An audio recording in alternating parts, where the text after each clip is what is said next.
ഇന്ന് ഉള്ളത് തിരുവനന്തപുരം വഞ്ചൂരിലാണ്. ഭക്ഷണവും യാത്രയും ഇഷ്ടമില്ലാത്തവരായിട്ട് ആരും ഉണ്ടാവില്ല. വളരെ കുറച്ച് പേർക്ക് മാത്രമേ അതൊക്കെ ബുദ്ധിമുട്ടായിട്ടുണ്ടാവുള്ളൂ. നമ്മളെപ്പോഴും കുറേ ആളുകൾ ഭക്ഷണം കഴിക്കാൻ വേണ്ടി യാത്ര പോകുന്നവരൊക്കെ ഉണ്ടാവും അല്ലേ. അപ്പോൾ നമ്മൾ ഇന്നുള്ളത് ഒരു ഭക്ഷണശാലയിലാണ്. വെറും ഭക്ഷണശാലയല്ല, നമ്മൾ സ്ത്രീകളുമായി ബന്ധപ്പെട്ട വാർത്തയാണ് അല്ലെങ്കിൽ പരിപാടിയാണെന്ന് നിങ്ങൾക്കറിയാമല്ലോ. ഇപ്പോൾ തിരുവനന്തപുരത്ത് ഏറെ ചർച്ച ചെയ്യപ്പെടുന്ന ഒരു ഭക്ഷണശാലയാണ് നമ്മളുള്ളത്. The caked by Parvathy Ravikumar. ഈ കേക്ക് എന്ന് പറയുമ്പോൾ ഇവിടെ കേക്ക് മാത്രമല്ല ഉള്ളത്, പാർവതിക്ക് ഒരുപാട് പ്രത്യേകതകളുണ്ട്. UST ഗ്ലോബലിൽ ജോലി ചെയ്തുകൊണ്ടിരുന്ന ഒരു എഞ്ചിനീയറാണ്. ആ എഞ്ചിനീയറിംഗ് പണി ഉപേക്ഷിച്ചിട്ടാണ് ഇപ്പോൾ ഈ ഒരു ഇഷ്ട സംരംഭത്തിലേക്ക് വന്നിരിക്കുന്നത്. പാർവതിയുടെ വിശേഷങ്ങൾ നമുക്ക് നോക്കാം, കാണാം.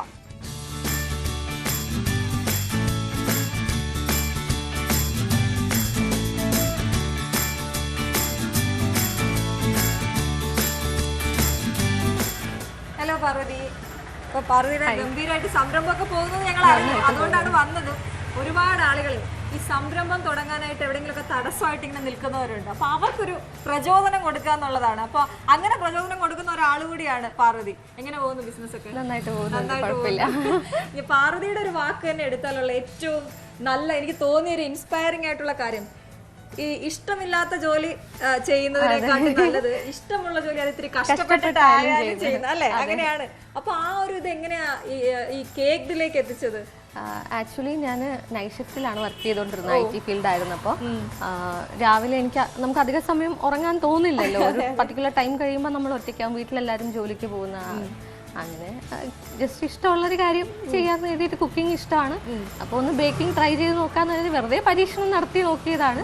ഓഫീസിലൊക്കെ ഷിഫ്റ്റിൽ കൊണ്ടുപോകുമ്പോൾ എല്ലാവരും നല്ല അഭിപ്രായമൊക്കെ പറഞ്ഞു. അന്ന് കേക്ക് മാത്രമേ ചെയ്തിട്ടുള്ളൂ. അപ്പോൾ പിന്നെ അത് ജസ്റ്റ് ഇങ്ങനെ സോഷ്യൽ മീഡിയയിൽ ഇട്ട് നോക്കിയപ്പോൾ അതിന് നല്ല റിവ്യൂസ് കിട്ടി. വെറുതെ തമാശയ്ക്ക് തുടങ്ങിയതാണ്, നേരം പോക്കിന് തുടങ്ങിയാണ്. തമാശയല്ല, നേരം പോക്കിന് സ്റ്റാർട്ട് ചെയ്തതാണ്. അത് ക്ലിക്കായി. പിന്നെ കേക്ക് തന്നെയാണ് ചെയ്തുകൊണ്ടിരുന്നത്, എല്ലാം വിത്ത് ജോബാണ് ചെയ്തുകൊണ്ടിരുന്നത്. നമ്മുടെ ജോലി ഭയങ്കര ഭാരിച്ച പണിയായിരുന്നു. അങ്ങനെ ഭാരിച്ച പണിയെന്നല്ല, എനിക്ക് ആ ഒരു നൈറ്റ് ഷിഫ്റ്റും ആ ഒരു വർക്ക് അറ്റ്മോസ്ഫിയറും എനിക്ക് താല്പര്യമില്ലായിരുന്നു. അങ്ങനെ പതുക്കെ കോവിഡ് ടൈം ഒക്കെ ആയപ്പോൾ ശരിക്കും ഓർഡേഴ്സ് ആയത്. ഞാൻ ബിഫോർ കോവിഡ് ആണ് സ്റ്റാർട്ട് ചെയ്തത്. 2018 സ്റ്റാർട്ട് ചെയ്തതാണ്. 7 വർഷമായി. 2018 സ്റ്റാർട്ട് ചെയ്തത്. അപ്പോൾ അത് കഴിഞ്ഞ് പിന്നെ 2021 ഒക്കെ ആയപ്പോൾ റിസൈൻ ചെയ്തു. 2022 ലാസ്റ്റ് ആയപ്പോൾ നിർണായക പോയിന്റ് ആണ്. കാരണം നമ്മൾ ഇഷ്ടമുള്ള ഒരു സാധനം സൈഡിൽ കൂടെ കൊണ്ടുപോകാൻ നമുക്ക് വലിയ ബുദ്ധിമുട്ട് വരില്ല. കാരണം നമ്മൾ സേഫ് ആണെന്ന് വിചാരിച്ചു. സേഫർ സോണിലായിരുന്നു. ഇപ്പോൾ സത്യം പറഞ്ഞാൽ ഒട്ടും സേഫ് അല്ല. ചില മാസങ്ങളിൽ വിചാരിക്കാറുണ്ട്, അയ്യോ മറ്റേത് ഫിക്സഡ് ആയിട്ടുള്ള ഒരു ഇൻകം കയ്യിൽ വരുമായിരുന്നു, ഇത് ചില മാസം എനിക്ക് എല്ലാവർക്കും കൊടുത്തതിന് ഒന്നും ഉണ്ടാവാറില്ല. പക്ഷെ സ്റ്റിൽ നമുക്ക് ആ ഡിസിഷൻ എന്ന് പറഞ്ഞാൽ ഭയങ്കര നിർണായകമാണ്. സാറ്റിസ്ഫാക്ഷൻ ഉണ്ട്. അവിടെ ഇരുന്നതിനേക്കാളും എനിക്കിപ്പോ ഒരു സന്തോഷമുണ്ട്. നമുക്ക് എന്തെങ്കിലുമൊക്കെ ഒന്ന് അഡ്ജസ്റ്റ് ചെയ്ത് ട്രാവൽ ചെയ്യാൻ. എനിക്ക് ട്രാവൽ ചെയ്യാനൊക്കെ ഒരുപാട് ഇഷ്ടമുള്ള ആളാണ്. എനിക്ക് ട്രാവൽ ചെയ്യാൻ സാധിക്കാറുണ്ട്. അത്രയും ഇവിടെ സ്റ്റാഫിനെ കുറെ നാൾ കൂടെ നിന്ന് സെറ്റ് ചെയ്തിട്ടാണ് കേട്ടോ. ആ ഒരു ഇനിഷ്യൽ സ്റ്റേജ് ഒക്കെ ഭയങ്കര സ്ട്രഗിളിങ് തന്നെയായിരുന്നു. സ്റ്റാഫിന്റെ കാര്യം പറഞ്ഞപ്പോൾ നമ്മൾ ഇനി അകത്തോട്ട് പോകുന്നുണ്ട്, വെളിയിൽ നിന്ന് സംസാരിക്കുകയല്ല. 4 പേർക്ക് കൂടെ ജോലി കൊടുക്കാൻ പറ്റി എന്നുള്ള വലിയ സന്തോഷം. അത് വലിയ സന്തോഷം. അവരെങ്ങനെയായിരുന്നു സെലക്ട് ചെയ്തത്? ആക്ച്വലി എനിക്ക് ഈ ഡെലിവറിക്കൊക്കെ ഒരു ഓട്ടോ ചേട്ടൻ വരുമായിരുന്നു. ചേട്ടന്റെ വൈഫാണ് ഫസ്റ്റ് വന്നത്. ഇങ്ങനെ എനിക്ക് ഹെൽപ്പിന് ഒരാൾ വേണം എന്ന് വെച്ചാൽ ആദ്യം ഒറ്റയ്ക്കാണ് ചെയ്തുകൊണ്ടിരുന്നത്. അപ്പോൾ ഒട്ടും അഡ്ജസ്റ്റ് ചെയ്യാൻ പറ്റുന്നില്ലായിരുന്നു. അപ്പൊ അതിന് മുന്നേ ഒരു ചേച്ചി ഉണ്ടായിരുന്നു. അപ്പൊ ചേച്ചിക്ക് ഒരു ജോലിയൊക്കെ ആയിട്ട് ആ ചേച്ചി പോയ സമയത്ത് ഇങ്ങനെ ആ ചേട്ടൻ്റെ അടുത്ത് വന്നപ്പോൾ ചേട്ടന്റെ വൈഫിനെ കൊണ്ടുവന്നു. പുള്ളിക്കാരി ഇപ്പോഴും കൂടെ ഉണ്ട്, 3 വർഷമായിരുന്നു വന്നിട്ട്. അപ്പൊ ഇവിടെ വരുന്നതിന് മുന്നേ ചേച്ചി എൻ്റെ കൂടെ ഉണ്ട്. അങ്ങനെ ഓരോരുത്തരുടെ അടുത്ത് പറഞ്ഞ് അറിയുന്നവർ, അങ്ങനെ പ്രൊഫഷണൽസ് അല്ല ശരിക്കും പറഞ്ഞാൽ, എല്ലാവരും വീട്ടമ്മമാരാണ്. ആരും വേറെ ജോലിക്കൊന്നും ഇതിന് മുന്നേ പോയിട്ടില്ലാത്തവരുമാണ്. അതാണ് ഇവിടുത്തെ ഇവരാരും വേറെ അങ്ങനെ ഒരു ഹോട്ടലിലോ അല്ലെങ്കിൽ വേറൊരു ഷോപ്പിലോ ഒന്നും ജോലിക്ക് പോയിട്ടുള്ളവരല്ല. നമുക്ക് പരിചയമുള്ളവർ നമ്മുടെ അടുത്തുള്ള ഒരു സ്നേഹം കൂടി കൊണ്ട് കൂടെ നിൽക്കുന്ന അങ്ങനെ ഒരു കേക്കുകളെ കുറിച്ചാണ് പറഞ്ഞത്. ഈ കേക്കിന് പെട്ടെന്ന് ചോറും കറിയും ഭക്ഷണം അത് ശരിക്കും ഈ ഏരിയയിൽ വന്നിട്ട് സംഭവിച്ചു പോയതാണ്. അത് എല്ലാം ആക്സിഡന്റലി ആണ് എന്റെ ലൈഫിൽ ഉണ്ടായത്. കേക്കിന്റെ ആണെങ്കിൽ അല്ല, പെരുന്താനിയാണ്. അപ്പോൾ ആക്സിഡന്റലി ആണ് ഫുഡിലേക്കും വന്നത്. ഈ ഏരിയയിൽ ഞങ്ങൾ ആക്ച്വലി വീട്ടിൽ നിന്ന് ഒന്ന് ഷിഫ്റ്റ് ചെയ്ത് കേക്ക് മാത്രം ഇങ്ങോട്ടാക്കുക എന്നുള്ള ഒരു കൺസെപ്റ്റ് ആയിരുന്നു. അപ്പൊ ഇവിടെ വന്നപ്പോൾ ഇവിടെ കേക്കിനെക്കാളും കൂടുതൽ ആൾക്കാർ ഈ ഏരിയയിൽ ചോദിച്ച് വന്നുകൊണ്ടിരുന്നത് ഊണുണ്ടോ എന്നാണ്. അപ്പൊ എനിക്ക് മനസ്സിലായി ഈ ഒരു ഏരിയയുടെ ഒരു ഇതനുസരിച്ച് ഞാൻ കേക്ക് മാത്രം വെച്ചുകൊണ്ടിരുന്ന എനിക്ക് പണി കിട്ടും എന്നുള്ളത് എനിക്ക് മനസ്സിലായി. അങ്ങനെയാണ്. എന്തായാലും എനിക്ക് ഇവിടെ സ്റ്റാഫ് ഉണ്ട്, അവരെല്ലാരും കുക്ക് ചെയ്യാൻ അത്യാവശ്യം അറിയുന്നവരുമാണ്. എനിക്ക് പാർവതിയെ സജസ്റ്റ് ചെയ്ത ആള് കേക്ക് ബൈ പാർവതി എന്ന് പറഞ്ഞപ്പോൾ ഞാൻ വിചാരിച്ചു അവിടെ ഊണോ എന്നൊരു, കാരണം അതുകൊണ്ടാണ് ആ പേര് വരാത്തത്. ശരിക്കും പേര് വരുമ്പോ നമുക്ക് വേറെയൊക്കെയല്ലേ അല്ലേ പൊതിച്ചോറ് ഞാനതിപ്പം ഇൻട്രൊഡ്യൂസ് ചെയ്ത് തുടങ്ങുന്നതേ ഉള്ളൂ. അത് ഞാൻ ഒഫീഷ്യലി ഇതാക്കിയിട്ടില്ല. അപ്പൊ അതിന് പതുക്കെ പുതിയ പേര് വരുന്നുണ്ട്. പേര് വരും. പുതിയ പേര് വരുന്നുണ്ട് guys. ഇതിലൂടെ വെളിപ്പെടുത്തുന്നുണ്ടോ? ഇല്ല, ഇപ്പൊ വെളിപ്പെടുത്താറായില്ല. എന്തായാലും ഗംഭീരമായിട്ട് പോകുന്നുണ്ട്. ഊണിന്റെ സ്പെഷ്യൽ ഉണ്ട്, നമ്മൾ കാണിക്കും. ഏറ്റവും എനിക്കൊന്ന് ഗ്യാരണ്ടി കൊടുക്കുന്ന നമ്മുടെ വീട്ടിൽ നിന്ന് അമ്മ പൊതിഞ്ഞു വരുന്ന ചോറ് കൺസെപ്റ്റ് ഞാൻ പറഞ്ഞല്ലോ. എന്ന് വെച്ചാൽ ഇവരാരും പ്രൊഫഷണൽസ് അല്ല. അപ്പൊ എനിക്ക് ഇവിടെ വന്നു എന്നാ പിന്നെ ഇവര് തന്നെയാണ് എൻ്റെ അടുത്ത് പറഞ്ഞത്, തുടങ്ങിക്കോ, ആൾക്കാർ ചോദിക്കുമല്ലേ, സ്റ്റാർട്ട് ചെയ്തോ, നമ്മളും കൂടെ നിൽക്കാം, ചെയ്തോളാം എന്ന് ഇവരൊക്കെ തന്നെയാണ് പറഞ്ഞത്. അങ്ങനെയാണ് ശരിക്കും ഈ ഒരു പൊതിച്ചോറ് അല്ലെങ്കിൽ ലഞ്ചിലേക്ക് വന്നത്.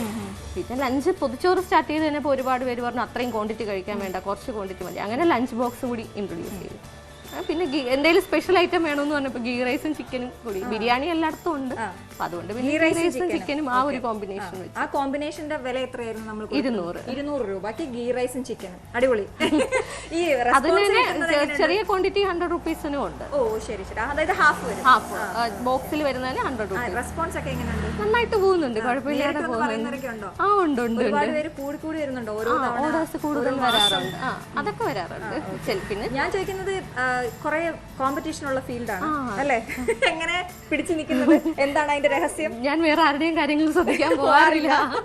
നമുക്ക് വരുന്നുണ്ടോ എന്ന് മാത്രം നോക്കി അങ്ങ് പോകുന്നു, അത്രേ ഉള്ളൂ. എങ്കിലും എന്തെങ്കിലുമൊക്കെ ഇതിൽ ഇന്നോവേറ്റീവ് ആയിട്ട് ചെയ്യണം അങ്ങനെ വിചാരിക്കാറുണ്ട്. ഞങ്ങളിപ്പോ പൊതിച്ചോറിൽ തന്നെ നമ്മുടെ തന്നെ ഫ്രണ്ട്സിന്റെ ഒക്കെ സജഷൻസ് എടുക്കാറുണ്ട്. അപ്പൊ ഒരു ചേച്ചി പറഞ്ഞിട്ടാണ് നമ്മളിപ്പോ എഗ് മീൻസ് ഓംലെറ്റ് ഉണ്ട്, അതല്ലാതെ നമ്മുടെ ട്രിവാൻഡ്രത്തിന്റെ തന്നെ സ്പെഷ്യൽ ആയിട്ടുള്ള കാര്യമാണ് മുട്ടാവിയൽ. അപ്പൊ മുട്ടാവിയൽ വെച്ചിട്ട് പൊതിച്ചോറ് ഇൻട്രൊഡ്യൂസ് ചെയ്തിട്ടുണ്ട്. ശരിയാണ് കേട്ടോ. അതെ, എല്ലായിടത്തും കിട്ടുന്ന സാധനമല്ല, അതായത് സ്പെഷ്യൽ ആണ്. ഡ്രൈ ആയിട്ടിരിക്കുന്ന ഒരു കറിയാണ്. അപ്പൊ അത് നിങ്ങൾക്ക് എത്ര പേർക്ക് അറിയാം എന്ന് എനിക്ക് അറിയില്ല. എങ്കിലും മുട്ടാവിയൽ വെച്ചിട്ടുള്ള പൊതിച്ചോറ് എന്ന് പറയുമ്പോൾ ഇപ്പൊ തന്നെ വായിൽ വെള്ളം കഴിക്കാം. വേറൊരു കാര്യം, ഈ കോമ്പറ്റീഷനെ കുറിച്ച് പറഞ്ഞപ്പോ ഈ ഒരു സ്ഥലം പിക്ക് ചെയ്തതിന് ഒരു പ്രത്യേകത എന്തെങ്കിലും ഉണ്ടായിരുന്നോ? ഈ ഒരു വീട് ഗംഭീരാണല്ലോ. എനിക്ക് ആക്ച്വലി പഴയ മോഡൽ വീടുകളുടെ അടുത്തൊരു ഇഷ്ടമുണ്ട്. അങ്ങനെ ഞാൻ ഒരുപാട് തപ്പിയപ്പോഴാണ് ഈ വീട് കാണിക്കാൻ കിട്ടിയത്. നമുക്ക് അകത്തോട്ട് പോയാലോ?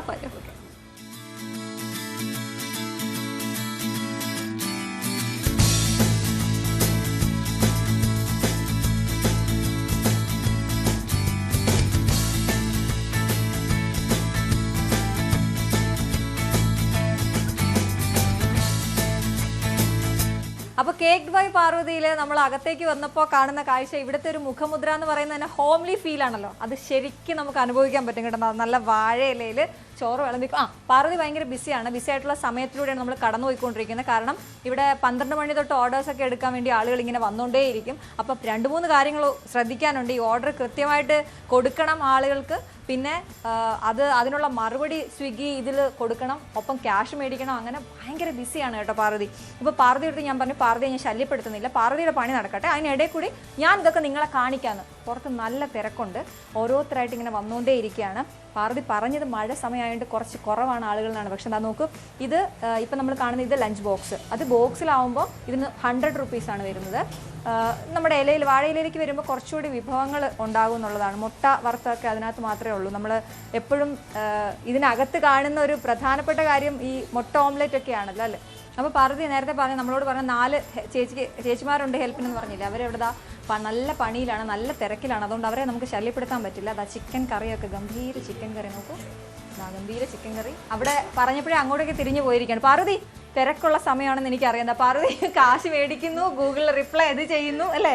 ഇതപ്പോ നമുക്കൊന്ന് ഇന്നിപ്പോ എന്തൊക്കെയാണ് ഉള്ളതെന്ന് പറഞ്ഞു. നമുക്ക് പൊട്ടറ്റോ, മാങ്ങാച്ചാറ്, കപ്പ, ക്യാബേജ് മെഴുക്കുവരട്ടി, ചമ്മന്തി. എനിക്കിത് കണ്ടപ്പോൾ തോന്നിയത്, നമ്മുടെ വീട്ടിൽ നമ്മൾ സ്കൂളിൽ പോകുന്ന നേരത്ത് അമ്മ ചോറ് കെട്ടി തരത്തില്ല, ഇതുപോലൊരു ടേബിളില് ഇങ്ങനെ വിലയൊക്കെ ശരിക്കും ഫീൽ ചെയ്യുന്നുണ്ട്. അങ്ങനെ തന്നെയാണ്, എല്ലാ സാധനങ്ങളും ഉണ്ട്. ഇനി ഇതിനകത്ത് മുട്ട പൊരിച്ചത് വരും. എന്തൊക്കെയാ? അതെ, മുട്ട പൊരിച്ചത് വരും. ഇപ്പൊ ഫിഷ് ആണെങ്കിൽ ഫിഷ്, ചിക്കൻ അല്ലെങ്കിൽ ബീഫ്. ഏറ്റവും കൂടുതൽ പോകുന്ന പൊതിച്ചോറാണോ?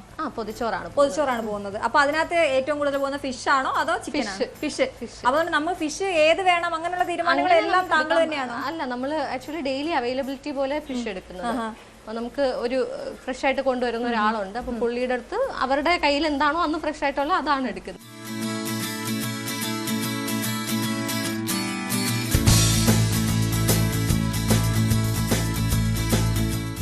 നമ്മൾ പറഞ്ഞുകൊണ്ടിരുന്നത് എല്ലാ കാര്യങ്ങളും എങ്ങനെ ഒറ്റയ്ക്ക് ഹാൻഡിൽ ചെയ്യുന്നു എന്നുള്ളതാണ് എൻ്റെ ചോദ്യം, ഒന്നാമത്തെ ചോദ്യം. 2, ഫാമിലി ഉള്ള ആളുകൾക്ക് ഇങ്ങനെ ബിസിനസ് ഇറങ്ങാൻ പറ്റുമോ? പറ്റുമായിരിക്കും. എന്റെ ഫ്രണ്ട്സ് ഒക്കെ ചെയ്യുന്നവരെ എനിക്കറിയാം. താങ്കൾ വിവാഹമൊന്നും കഴിച്ചിട്ടില്ല? ചെറിയ കുട്ടിയൊന്നും അല്ല, പ്രായമൊക്കെ ഉണ്ട്. എനിക്ക് പ്രായമൊക്കെ ഉണ്ട്, പക്ഷെ ഞാൻ വിവാഹം കഴിഞ്ഞിട്ടില്ല. അതാണ് ഇതിന്റെ രഹസ്യത്തിന് പിന്നിലാണ്. അങ്ങനെയൊന്നുമില്ല. കോള് വരുന്നുണ്ട്, എടുക്കണോ? അത്യാവശ്യം കുഴപ്പമില്ല. കുഴപ്പമില്ല. അപ്പൊ എന്തായാലും ഇവിടെ ഒരുപാട് പേര് വന്നോണ്ടിരിക്കുന്നു. പാർവതിയുടെ ഒരു കൺസെപ്റ്റ് അതുപോലെ കീപ്പ് ചെയ്ത് പോകാൻ പറ്റുന്നുണ്ട്. അതിനകത്ത് ഒട്ടും ഞാൻ കോംപ്രമൈസ് ചെയ്യില്ല എന്നുള്ളത് എവിടെയാ? ഒന്നിനും നമ്മൾ അങ്ങനെ കോംപ്രമൈസ് ചെയ്ത് ചെയ്യാറില്ല. എല്ലാം നമ്മൾ എങ്ങനെയാണോ തുടങ്ങണം എന്ന് ആഗ്രഹിച്ച ആ രീതിയിൽ തന്നെയാണ് പൊയ്ക്കൊണ്ടിരിക്കുന്നത്. ദൈവം സഹായിച്ച്. ഈ കറികളുടെ കാര്യങ്ങൾ പറഞ്ഞപ്പോഴത്തേക്കും നേരത്തെ പറഞ്ഞ പ്രൊഫഷണൽസ് അല്ല എന്റെ കൂടെ ഉള്ള കുക്ക്. ആരും പ്രൊഫഷണൽസ് അല്ല. ഇതില് എന്തെങ്കിലുമൊക്കെ പ്രധാനപ്പെട്ട കറികൾ ഉണ്ടാക്കുന്ന അങ്ങനത്തെ ആളുകളൊക്കെ ഉണ്ട്. സ്പെഷ്യൽ അവരുടെ ചിക്കൻ കറി ഉണ്ടാക്കുന്നത് ഇവിടെ നേരത്തെ ശോഭ ആന്റിയാണ് ഉണ്ടാക്കുന്നത്. ചിക്കൻ കറി ഗംഭീരമാണ്.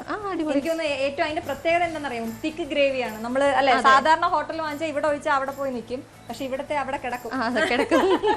ശരി, അപ്പം ഇനി എന്താണ് പ്ലാൻ? അതായത് ഇത് ഇങ്ങനെ തന്നെ മുന്നോട്ട് വരണോ വേറെ എന്തെങ്കിലും കൂടെ എക്സ്ട്രാ? ഞാൻ ആക്ച്വലി എനിക്ക് ഇവിടെ കുറെ കൺസ്ട്രെയിൻസ് ഉണ്ട്. നിങ്ങൾക്ക് സ്പേസും ഒക്കെ ഭയങ്കര ബുദ്ധിമുട്ടുണ്ട്. ഞാൻ ഇങ്ങനെ ഒരു കൺസെപ്റ്റ് മനസ്സിൽ കണ്ടെടുത്തൊരു സ്ഥലമല്ല. അപ്പൊ ഞാൻ നല്ലൊരു സ്പേസ് നോക്കുന്നുണ്ട്.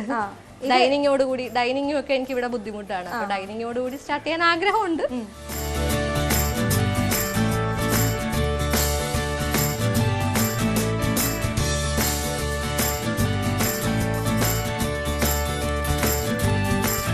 ഇവിടെ നിൽക്കുമ്പോൾ മീൻ വറുത്തതിന്റെ മണം, മുട്ട പൊരിക്കുന്നതിന്റെ മണം, ചിക്കന്റെ മണം, അങ്ങനെ മൊത്തം നല്ല മണമായിട്ട് ഇങ്ങനെ ഗംഭീരമായിട്ട് നിൽക്കുകയാണ്. ഞാൻ ചോദിക്കുന്നത് എവിടെയായിരുന്നു നമ്മൾ സ്റ്റാർട്ട് ചെയ്തപ്പോൾ ഒരു പ്രതിസന്ധി തോന്നിയൊരു സമയം എവിടെയായിരുന്നു? ആദ്യം എനിക്ക് ആക്ച്വലി സ്റ്റിക്ക് ഓൺ ചെയ്യുന്ന സ്റ്റാഫിനെ കിട്ടാൻ കുറച്ച് ബുദ്ധിമുട്ടായിരുന്നു തുടക്കത്തിൽ. പിന്നെ വന്നതെല്ലാം എങ്ങനെയൊക്കെയോ നമ്മൾ അഡ്ജസ്റ്റ് ചെയ്ത് പോയി. നമ്മൾ രാവിലെ എഴുന്നേക്കുന്നു, കുളിക്കുന്നു, ഒരു ഓഫീസിൽ ഒരാളുടെ കീഴിൽ ജോലി ചെയ്യാൻ പോകുന്നു. അതിൽ നിന്ന് മാറി നമ്മുടെ സ്വന്തം സ്ഥാപനം, അതെ, നമ്മുടെ തീരുമാനങ്ങൾ, അല്ലേ? അതെ, നമ്മുടെ ഓർഡേഴ്സ്, അങ്ങനെയൊന്നും കാശ് വാങ്ങുന്നു, എന്നെ തിരിച്ചിങ്ങോട്ട് ഇരിക്കുന്നു. അത് മനസ്സിലായി ഞാൻ കേട്ടു. ഇവിടെ സ്റ്റാഫുമായിട്ട് ശരിക്കും ഒരു അമ്മ മകൾ ബന്ധമൊക്കെ ഞങ്ങൾ കണ്ടു. ഇവിടെ ശോഭു എന്നൊക്കെ വിളിക്കുന്നത് ഞാൻ കേട്ടു. അതുകൊണ്ട് അവര് തമ്മിൽ ഒരു മുതലാളി തൊഴിലാളി അല്ല ഇവിടെ. അപ്പൊ അതുകൊണ്ട് അത് തന്നെയാണ് എനിക്ക് തോന്നുന്നു രഹസ്യം എന്ന് തോന്നുന്നു, അല്ലേ? ഒരു ഫാമിലി പോലെ പോകുന്നു. അപ്പൊ ഇവിടുത്തെ വർക്കൊക്കെ എപ്പോഴാ സ്റ്റാർട്ട് ചെയ്യുന്നത്? രാവിലെ 7:30 ആകുമ്പോഴേക്കും 7:30 ആകുമ്പോൾ അവര് വരും, അവര് വന്ന് സ്റ്റാർട്ട് ചെയ്തോളൂ. അപ്പൊ ചോദിക്കോ, മാഡത്തിനോട് ചോദിക്കോ? തലേദിവസമൊക്കെ അന്വേഷിക്കാറുണ്ട് എന്തൊക്കെ ചെയ്യണമെന്നൊക്കെ അന്വേഷിക്കാറുണ്ട്. അപ്പൊ നമ്മളോട് ആരെങ്കിലും ഒക്കെ വാങ്ങിക്കുന്നവരെന്തെങ്കിലും ഒപ്പീനിയൻസ് ഒക്കെ പറയാറുണ്ടോ? നെഗറ്റീവ് പറയുന്നവരുണ്ട്, പോസിറ്റീവ് പറയുന്നവരുണ്ട്. പിന്നെ നമുക്ക് എല്ലാവരുടെ ടേസ്റ്റ് ബഡ്സ് ഒരേപോലെ ആയിരിക്കില്ലല്ലോ. ചിലപ്പോൾ ഒരു ദിവസം ഒരു 100 എണ്ണം ഒക്കെ കൊടുക്കുമായിരിക്കും. അതിൽ എല്ലാവരും ചിലപ്പോൾ വളരെ നല്ല അഭിപ്രായം പറയുമായിരിക്കും. ഒരാളൊക്കെ വന്നിട്ട് നമ്മളെ അങ്ങ് വിഷമിപ്പിക്കുന്ന രീതിയിലൊക്കെ പറയാറുണ്ട്. ഇഷ്ടംപോലെ ഉണ്ട്. മീൻ ഫ്രഷ് അല്ല. ഞാൻ ആക്ച്വലി ഒരു സമയത്ത് ഞാൻ തന്നെ പോയി വിഴിഞ്ഞത്തുനിന്ന് വാങ്ങിക്കുക എന്ന് വെച്ചാൽ എനിക്ക് അപ്പൊ കോണ്ടാക്ട് ഒന്നും ഇല്ലായിരുന്നു. പിന്നെയാണ് എനിക്ക് കോണ്ടാക്ട് കിട്ടിയത്. അപ്പൊ ആദ്യം ഞാൻ അങ്ങനെ കൊണ്ടുവന്നിട്ടുള്ള സാധനത്തിന് കുറ്റം പറഞ്ഞിട്ടുള്ളവരുണ്ട്. അപ്പൊ എനിക്ക് നല്ല ഫീൽ ആയിട്ടുണ്ട്. പ്രത്യേകിച്ച് അല്ലല്ല, നമുക്ക് വാട്സപ്പിലൊക്കെ ഫീഡ്ബാക്സ് വരുമ്പോ എന്ത് പറയാൻ പറ്റും, സോറി പറഞ്ഞു. ഞാൻ ആരും അങ്ങനെ പറഞ്ഞിട്ടില്ല ഇന്നത്തെ ദിവസം, എന്താണ് അങ്ങനെ എന്നുള്ളത് അറിയില്ല എന്നുള്ള രീതിയിൽ പറയും. നമുക്ക് പക്ഷെ പേഴ്സണലി നല്ല വിഷമം തോന്നുന്നു. വെച്ചാൽ ഇന്ന് ഇത്രയും പേർക്ക് കൊടുത്തിട്ട് ആരും ഒന്നും പറഞ്ഞില്ല. അപ്പൊ പിന്നെ ഇവിടെ ചില സമയത്ത് തിരക്കിൽ നിൽക്കുമ്പോൾ പുറത്ത് ആൾക്കാരൊക്കെ വരാറുണ്ട്. നമ്മളൊന്ന് വെയിറ്റ് ചെയ്യണമെന്ന് പറയുമ്പോൾ ചിലർക്കത് ഭയങ്കര റൂഡായിട്ട് തോന്നും. അല്ല, നമ്മൾ ചിലപ്പോൾ ഇതിന്റെ ഇടയിൽ ഒന്ന് നിൽക്കണേ എന്നിങ്ങനെ പറയുന്നതായിരിക്കും. അവർക്ക് പക്ഷെ അത് ഭയങ്കര റൂഡായിട്ട് തോന്നും.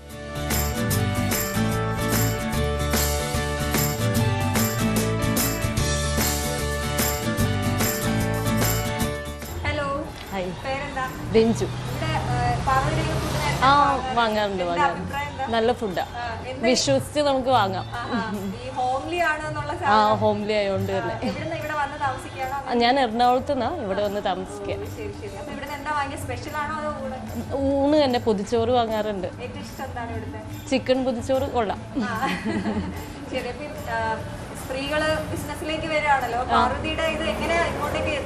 ഞാൻ ഇൻസ്റ്റാഗ്രാം, മറ്റേ യൂട്യൂബ് ഷോർട്സ് അങ്ങനെയൊക്കെ കണ്ടിട്ട്.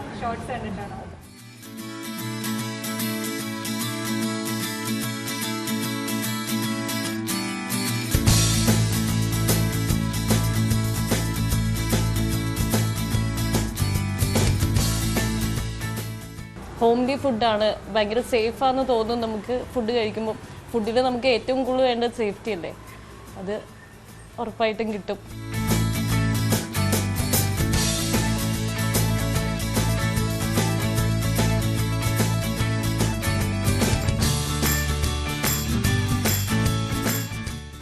നമ്മൾ ഇത്ര നേരം പറഞ്ഞ് പൊതിപ്പിച്ചുകൊണ്ടിരിക്കുകയായിരുന്നു. അപ്പോൾ ഞാൻ എന്തായാലും ഒരു പൊതി വാങ്ങിച്ചിട്ടുണ്ട്. ഈ പൊതിയുടെ പ്രത്യേകത ഇതിനകത്ത് സാധാരണ ഫിഷ് മാത്രം അല്ലെങ്കിൽ ചിക്കൻ മാത്രം ബീഫ് മാത്രം, അല്ല മൂന്നും കൂടി കോംബോ ചോദിക്കുന്നവർക്ക് കോംബോ ആയിട്ടും കൊടുക്കും. അപ്പൊ സ്പെഷ്യൽ ആയിട്ട് ഉള്ള പൊതിയാണിത്. ഈ കോംബോയും എല്ലാവർക്കും കൊടുക്കാറുണ്ട്. ഞാൻ കഴിക്കട്ടെ. പാറ എപ്പോഴാ കഴിക്കുക? ഞങ്ങൾ കഴിക്കുമ്പോൾ ഒരു സമയം ഈ ഫുഡ് തന്നെയാണ് കഴിക്കുന്നത്. നമ്മൾ കഴിക്കുന്നത്. ഇല തിരിച്ച് അങ്ങനെയൊക്കെ ഉണ്ട് കേട്ടോ. ഇല തുമ്പല ലെഫ്റ്റ്. അപ്പോൾ ഇതാ ഇങ്ങനെയാണ് കേക്ക്ഡ് ബൈ പാർവതിയിലെ ഒരു പൊതിച്ചോറ് തുടക്കുമ്പോൾ നമ്മൾ കാണുന്നത്. ആഹാ, ഗംഭീര സാധനമാണ്. അപ്പൊ പാർവതി രാവിലെ ഇവിടെ ഇവര് ഈ പൊതിച്ചോറിന്റെ പണി 7 മണിക്ക് തുടങ്ങുമെന്ന് പറഞ്ഞതാ. നല്ല മീൻ വറുത്തത്. ആഹാ, അപ്പൊ ഞാൻ തുടങ്ങട്ടെ. അപ്പൊ നമുക്ക് എന്തൊക്കെയുണ്ടെന്ന് നോക്കാം. ഒരു വറുത്ത മീൻ, ഇതെല്ലാ പൊതിയിലുള്ളതല്ലേ? വറുത്ത മീൻ ഞാൻ ഇതിലിപ്പോ സ്പെഷ്യൽ ആയിട്ട് നേരത്തെ പറഞ്ഞതുകൊണ്ട് അവിയൽ വെച്ചിട്ടുണ്ട്. മുട്ട അവിയൽ, നമ്മുടെ തിരുവനന്തപുരത്തിന്റെ സ്പെഷ്യൽ മുട്ട അവിയലുണ്ട്. പിന്നെ മാങ്ങ അച്ചാറുണ്ട്. ഇതെന്താണ്? കിഴങ്ങ് അല്ലെ? ഉരുളക്കിഴങ്ങ് കറിയുണ്ട്. അതൊരു കൂട്ടുകറിയാണ്. പിന്നെ ചമ്മന്തി, പൊതിച്ചോറിൽ ഒഴിവാക്കാൻ പറ്റാത്ത ഒരു ചമ്മന്തി ഉണ്ട്. പിന്നെ മുട്ട. നമുക്ക് ഈ കറികളൊക്കെ എന്നും മാറി മാറി വരും. പിന്നെ അതായത് നമ്മുടെ ക്യാബേജ് മെഴുക്കുരട്ടി പോലെ അല്ലേ? ക്യാബേജ് മെഴുക്കുരട്ടി പോലെ. അപ്പം നമ്മളിതാ ചോറ് കഴിക്കാൻ പോകണം. അപ്പോൾ പാർവതി ഭയങ്കര തിരക്കാണ് കേട്ടോ. ഇപ്പം ഞാൻ സംസാരിച്ചുകൊണ്ടിരിക്കുമ്പോഴും പാർവതിക്ക് പോകേണ്ടി വരും. അപ്പം ഞാൻ പറഞ്ഞു എനിക്ക് കുറച്ച് സമയം തന്നാൽ മതി. പാർവതി, ഞാൻ ചോദിക്കട്ടെ, ഇങ്ങനെ സംരംഭം ഇപ്പം ഞങ്ങൾക്ക് തന്നെ ഇവിടെ ഇരുന്നപ്പോൾ തോന്നി എനിക്കും എൻ്റെ പ്രൊഡ്യൂസർ സിമി ചേച്ചിക്കും ഒരു സംരംഭം തുടങ്ങിയാലോ? അയ്യോ വേണ്ട, എന്തിനാണ് ഇനി ഒരു കോമ്പറ്റീഷൻ? ഞാൻ കോമ്പറ്റീഷൻ ഇല്ലാന്ന്. പക്ഷെ പാർവതിയുടെ കസ്റ്റമേഴ്സ് ഒന്നും പോവില്ല എന്നുള്ള ഞങ്ങൾക്ക് മനസ്സിലായി. കാരണം ഇവിടെ ഒരുപാട് നേരം കാത്തു നിന്ന് വാങ്ങിച്ചുകൊണ്ട് പോകുന്നത് ഞങ്ങൾ കണ്ടു കേട്ടോ. 12 മണിയാകുമ്പോൾ തുടങ്ങുമെങ്കിലും 12:30 ഭയങ്കര തിരക്കാണ്. ഇതെന്താണ് പാർവതി? ഇതിൽ ഒന്നിൽ ചിക്കൻ അല്ലെങ്കിൽ ബീഫ് ആയിരിക്കും. ചിക്കൻ കറിയാണ്, ഞാൻ നേരത്തെ പറഞ്ഞില്ല. അപ്പൊ നമ്മളിപ്പോ ആദ്യം എന്താണ് കഴിക്കേണ്ടത് എന്നുള്ള കൺഫ്യൂഷൻ എനിക്കുണ്ട്. തൽക്കാലം നമുക്ക് ചിക്കൻ കറി. അപ്പൊ നേരത്തെ നമ്മൾ വന്നപ്പോൾ തൊട്ട് പറഞ്ഞ മുട്ട അവിയൽ ഇങ്ങനെ ഡ്രൈ ആയിട്ടാണ് ഇരിക്കുന്നത് കേട്ടോ. നിങ്ങൾ തിരുവനന്തപുരത്തുകാരല്ലാത്തവർ ഈ മുട്ട അവിയൽ ഇവിടുത്തെ സ്പെഷ്യലാണ്. അപ്പോൾ ഒരു പകുതി മുട്ടയുണ്ടാവും. എന്നിട്ട് നമ്മൾ ഉരുളക്കിഴങ്ങും പിന്നെ എന്താണ് മുരിങ്ങയിലൊക്കെ ഇട്ടിട്ടുണ്ടാക്കുന്ന ഒരു പ്രത്യേക തേങ്ങയുടെ അരപ്പൊക്കെ ഉണ്ട്. മുരിങ്ങയിലല്ല, മുരിങ്ങക്കായൊക്കെ ഇട്ടുണ്ടാക്കുന്ന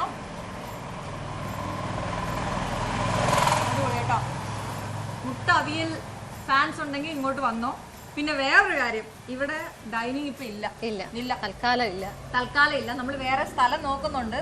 നിങ്ങൾക്ക് ഗംഭീരമായിട്ട് വരും. പുതിയ പേരിൽ, പുതിയ ഭാവത്തിൽ, പുതിയ രൂപത്തിലൊക്കെ വരും. പക്ഷെ ഇവിടെ ഇപ്പൊ തൽക്കാലം നമ്മളിത് നിങ്ങളെ കാണിക്കാൻ വേണ്ടി എനിക്കൊരു സ്പെഷ്യൽ പൊതി തന്നതാണ്. നമുക്ക് ചിക്കൻ കറി ഒഴിച്ചാലോ? ഞാൻ കുറച്ച് കപ്പ എടുത്തിട്ടുണ്ട്. കപ്പ നല്ല നമ്മുടെ ഷാപ്പിലൊക്കെ കിട്ടുന്ന നല്ല ഒഴിക്കുന്ന കപ്പയാണ് കേട്ടോ. അതിലേക്ക് നമ്മുടെ തിക്ക് ഗ്രേവി ചിക്കൻ കറി ഞാൻ ഇങ്ങനെ ഒഴിക്കുകയാണ്. ഒരു പീസ് പോരട്ടെ. പാർവതി, ചുമ്മാ അല്ല ആൾക്കാർ വരുന്നത് കേട്ടോ. കറി ഒഴിച്ചാൽ അവിടെ നിൽക്കുന്നുണ്ട്. കഴിക്കട്ടെ ഒരു ഉരുള. കുറച്ച് ചിക്കൻ കറി, മുട്ട ഞാൻ ഇച്ചിരി ഒന്ന് കഴിക്കട്ടെ. മുട്ട പൊരിച്ചത് എല്ലാത്തിലും വരും അല്ലേ? മുട്ട പൊരിച്ചത് കോമൺ ആയിട്ട് ആൾക്കാർ വന്നോണ്ടേ ഇരിക്കണം. അവരുടെ ഇടയ്ക്ക് നിന്നാണ് കഴിക്കുന്നത്. കഴിക്കട്ടെ. അപ്പം ചിക്കൻ കറി എങ്ങനെയുണ്ടെന്ന് പറയാതെ. കൊള്ളാം, അടിപൊളി. അപ്പം ചിക്കൻ കറി ഉള്ളവർക്ക് ചിക്കൻ കറി വേണമെങ്കിൽ അതുകൊണ്ട് നല്ല എരിവുണ്ട്. ബീഫുണ്ട്, എനിക്ക് സ്പെഷ്യലാണ്. അപ്പം ഇങ്ങനെ ചിക്കനും ബീഫും ഇതെല്ലാം കൂടെ വെച്ചിട്ട് നിങ്ങൾക്ക് ഒരു പൊതി വേണമെന്ന് പറഞ്ഞാൽ എത്ര രൂപയായിരിക്കും? 270 രൂപ. 2 പേർക്ക് കഴിക്കാൻ സുഖമായിട്ട് കേട്ടോ. എന്നെ പോലെയൊക്കെ അങ്ങനെ പറയണ്ട. ചിലപ്പോൾ നന്നായിട്ട് കഴിക്കുന്ന ഒരാളും വേറെ ഒരാളും കൂടി വന്നിട്ട് ബീഫ് നോക്കി എവിടെയെന്ന് ചോദിക്കൂ. ബീഫ് നോക്കൂ. ആഹാ, ദാ നല്ല തിക്ക് ഗ്രേവി. ബീഫ് സ്പെഷ്യലിസ്റ്റ് ആരാ? നമ്മുടെ എല്ലാം നോൺ വെജ് ഒക്കെ ചെയ്യുന്നത് ചേച്ചിയാണ്, ശോഭ. സൗമ്യ എന്ന് പറഞ്ഞ ചേച്ചിയുണ്ട്, പുള്ളിക്കാരിയും അതുപോലെ തന്നെ ചെയ്യും. സൂപ്പർ, പെർഫെക്റ്റ് കേട്ടോ, അടിപൊളി. ബീഫ് അധികം എനിക്ക് കഴിക്കാൻ പാടില്ല, പക്ഷെ നന്നായിട്ടുണ്ട്, അടിപൊളിയായിട്ടുണ്ട്. ഫിഷ് ഫ്രൈയും കൂടെ ഒന്ന് ടേസ്റ്റ് ചെയ്യട്ടെ. പറഞ്ഞിരുന്നോ ചേട്ടാ? പറഞ്ഞിട്ടുണ്ടായിരുന്നോ? എന്താ വേണ്ടേ? ഫിഷാണോ, ചിക്കനാണോ, ബീഫാണോ? ഇപ്പോൾ ഞാൻ കഴിച്ചോളാം കേട്ടോ. തോറ്റു വരും. പാർവതി കുറച്ച് തിരക്കിലാണ്.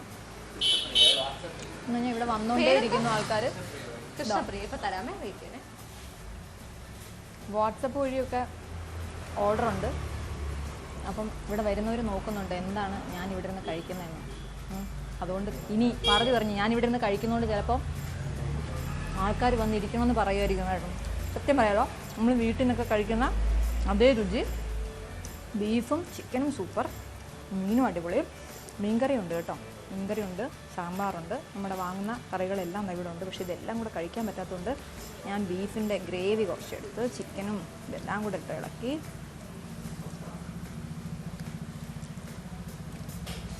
ആഹാ, സൂപ്പർ സൂപ്പർ സൂപ്പർ, ഗംഭീരം കേട്ടോ. നമ്മൾ ഒരാൾക്ക് നന്നായിട്ട് കഴിക്കാനുള്ള ക്വാണ്ടിറ്റി ഉണ്ട്, 2 പേർക്ക് വേണമെങ്കിലും കഴിക്കാം. അപ്പോൾ ഈ സ്പെഷ്യൽ പൊതി വാങ്ങിച്ചാൽ നമുക്ക് കഴിക്കാം. നമുക്ക് ഇവിടെ ഇരിക്കുമ്പം ഞാൻ നേരത്തെ ചുമ്മാ വെറുതെ പറഞ്ഞല്ല, നമുക്ക് തോന്നും ഒരു ബിസിനസ് തുടങ്ങിയാൽ എന്താണ് അതിൻ്റെ ഏറ്റവും വലിയ ഗുണം എന്താണെന്നറിയാമോ? നമ്മൾ ആരുടെയും അടുത്ത് പോയിട്ട് അവരുടെ താഴെ നിന്ന് ജോലി ചെയ്യുന്നതിൻ്റെ അപ്പുറത്തേക്കൊരു സെൽഫ് സാറ്റിസ്ഫാക്ഷൻ, നമ്മൾ ഉണ്ടാക്കുന്ന ഒരു സംരംഭത്തിന് ഇത്രയും ആളുകൾ വരുന്നു, വാങ്ങുന്നു. അവർ ഒരാൾ വാങ്ങുമ്പോൾ തന്നെ നമുക്ക് ഭയങ്കര സന്തോഷിക്കും. അപ്പോൾ ഇത്രയും തിരക്കൊക്കെ ഹാൻഡിൽ ചെയ്യാൻ കുറച്ച് പാടാണ്. പ്രത്യേകിച്ച് ഒരു പെൺകുട്ടി ഒറ്റയ്ക്ക് ഇത് ചെയ്തുകൊണ്ടിരിക്കുകയാണ്. സപ്പോർട്ടായിട്ട് ആ ഉണ്ടാക്കുന്ന ചേച്ചിമാർ മാത്രമേ ഉള്ളൂ. എല്ലാ കാര്യങ്ങളും ഒന്നും പാർവതി പറഞ്ഞു തരുന്നില്ല. കാരണം എന്താ, പാർവതി ഇങ്ങനെ പച്ച പിടിച്ച് വരും. ഇപ്പം നേരത്തെ പറഞ്ഞില്ലേ തുടങ്ങണ്ടാന്ന്, അതാണ്. അപ്പം ഈ മുട്ടവിയൽ സ്പെഷ്യൽസ് ഞാൻ കണ്ടിട്ടില്ല ഇവിടെ തിരുവനന്തപുരത്ത്. അങ്ങനെ ഏതെങ്കിലും ഒരു ഷോപ്പിൽ നമ്മുടെ ഊണിൻ്റെ കൂടെ മുട്ടവിയൽ, എന്തായാലും മുട്ടവിയൽ വേണമെന്നുള്ളൊരു സ്പെഷ്യൽ പറഞ്ഞാൽ. പിന്നുണ്ട് നെയ്ച്ചോറും ചിക്കൻ കറിയും ഒക്കെ ഇവിടുത്തെ സ്പെഷ്യലാണ്. വേറൊരു കാര്യമുണ്ട്, പാർവതി വരുമ്പോൾ ഞാൻ ചോദിക്കാം കേട്ടോ. നിങ്ങൾക്ക് വീട്ടിലെന്തെങ്കിലും ഫംഗ്ഷനൊക്കെ നടക്കുമ്പം ഫുഡ് വേണമെങ്കിൽ പാർവതിയോട് പറഞ്ഞു കഴിഞ്ഞാൽ 5 പേർക്ക് മുതലുള്ള ഓർഡർ പാർവതി എടുക്കുമെന്നാണ് പറഞ്ഞിരിക്കുന്നത്. അതായത് 5 പേർ മുതൽ അങ്ങോട്ട് എത്ര ഓർഡർ വേണമെങ്കിലും 200 പേർക്ക് വരെയുള്ള ഫുഡ് തയ്യാറാക്കി തരും എന്ന് പറഞ്ഞു. അപ്പോൾ കേക്ക് ബൈ പാർവതിയിൽ വിളിച്ച് പറഞ്ഞാൽ അതും റെഡിയാണ്. അപ്പോൾ അത് നമുക്ക് പാർവതിയോട് ചോദിക്കാം അതെങ്ങനെയായിരുന്നു തുടങ്ങിയതെന്ന്. കഴിക്കട്ടെ.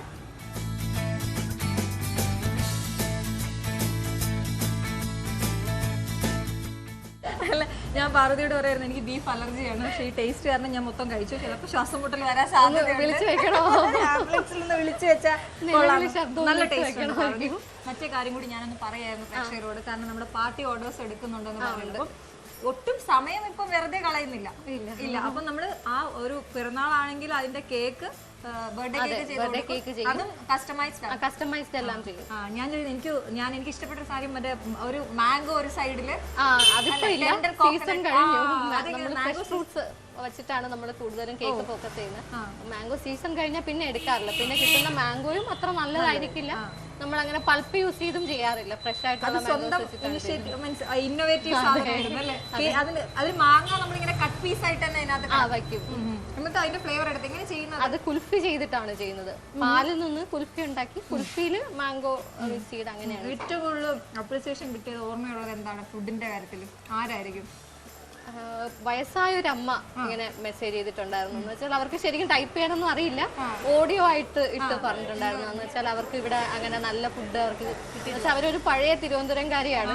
അപ്പൊ അവർക്ക് ആ ഒരു ടേസ്റ്റിൽ ഒരു പൊതിച്ചോറ് ഷോപ്പിൽ നിന്നൊന്നും കിട്ടിയിട്ടില്ല എന്നൊക്കെ പറഞ്ഞ് അനുഗ്രഹമൊക്കെ തന്ന അങ്ങനെ ഒരു മെസ്സേജ് ഒരിക്കൽ വന്നിട്ടുണ്ടായിരുന്നു. അതൊരിക്കലും മറക്കില്ല. അതുപോലെ നെഗറ്റീവ് കമന്റ്സും അതുപോലെ തന്നെ അങ്ങനെ മനസ്സിലേക്ക് എടുക്കാതെ മുന്നോട്ട് പോകുന്നതായിരിക്കും നല്ലത്. ഒരുപാട് പേര് വന്നുകൊണ്ടിരിക്കുന്ന സമയമുണ്ട്, ഒരുപാട് ഞാൻ ബുദ്ധിമുട്ടിക്കുന്നില്ല.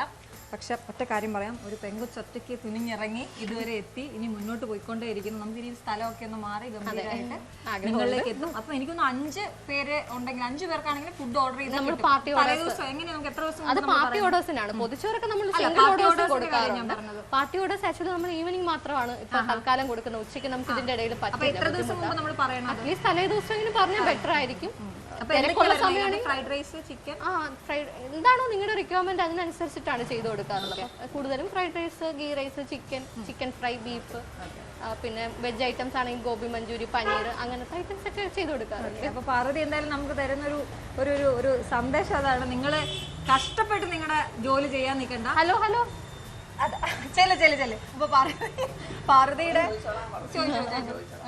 അപ്പോ കഷ്ടപ്പെട്ട് നമ്മള് ബുദ്ധിമുട്ടി നമുക്ക് ഇഷ്ടമില്ലാത്ത ജോലി ചെയ്യുന്നതിനെക്കാട്ടും നിങ്ങൾ ആ സേഫ് സോണിൽ നിന്ന് ഇറങ്ങി വന്നാൽ നമുക്ക് ഇങ്ങനെ മുന്നോട്ട് പോകാൻ കഴിയുന്നുള്ളതിന് ഉത്തമ ഉദാഹരണമാണ്. Parvathy, thank you so much. ഗംഭീരമായിട്ട് മുന്നോട്ട് പോകട്ടെ. എല്ലാവിധ ആശംസകളും. ഞാൻ ഫിനിഷ് ചെയ്തിട്ട് തിരക്കിലോട്ട് പോയിക്കോളാം. ബൈ. Thank you.